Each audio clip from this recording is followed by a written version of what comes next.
आता एक मोठी बातमी आहे। संजय दिना पाटील आणि मिहिर कोटेचांच्या कार्यकर्त्यांमध्ये राडा झालाय। पैसे वाटपाच्या आरोपावरून दोन्ही गट आमने सामने आले आहेत। पैसे वाटपाच्या आरोपानंतर दोन्ही गटांकडून जोरदार घोषणाबाजी देखील केली गेली आहे। संजय दिना पाटील आणि मिहिर कोटेचा यांचे कार्यकर्ते जे आमने सामने आलेले आहेत। राड्यानंतर फडणवीस यांनी मिहिर कोटेचा यांच्या कार्यालयाला भेट दिलेली आहे। पैसे वाटपाच्या आरोपावरून दोन्ही गट आमने सामने आले।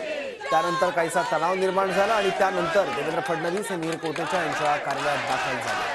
त्यानंतर मिहिर कोटेचांच्या कार्यालयाबाहेर भाजप कार्यकर्त्यांनी देखील जोरदार घोषणाबाजी केली।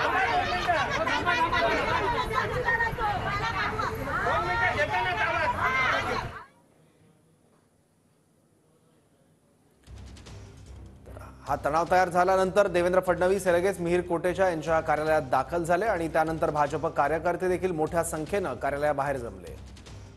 नवाब संजय पाटील यांनी या आधीही भेकड हल्ला केलाय। मला वाटतंय तो गांगरलाय, हतप्रभ झालाय। निवडणूक हारण्याच्या भीतीपोटी सातत्याने हे चौथ्यांदा आता घडलंय।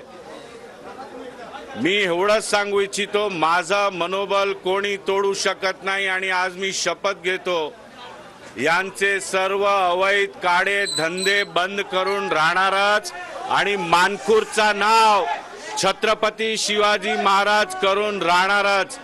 जय शिवराय, जय मल्हार। पण ते जे मुत्ताक खान त्याची जी गुंड होती ती गुंड कोण होती हे कोणी बोलवली आणि हा योगायोग आहे का? एका बाजूला AROचे लोक येतात मुलुंड तहसीलदारचे आणि त्याच वेळेला मानखुर्दचे जे मुत्ताक खान हा कोण आहे? तो मुत्ताक खान खरं नाव आहे की कोण आहेत?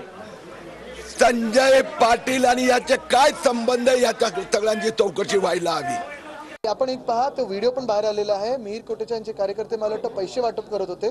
तिथे पोलिसांना बोलवलं गेलं पण पोलिसांनी येऊन घेण्यास अटक केली की निवडणूक आयोगाने। हे जर व्हायला लागलं असं एवढ्या दिवसात आपण पाहताय तर मग कसं निवडणूक चालवायची? म्हणजे तुम्ही कोणाचेही पैसे वाटप करू देणार भाजपाचेच म्हणून?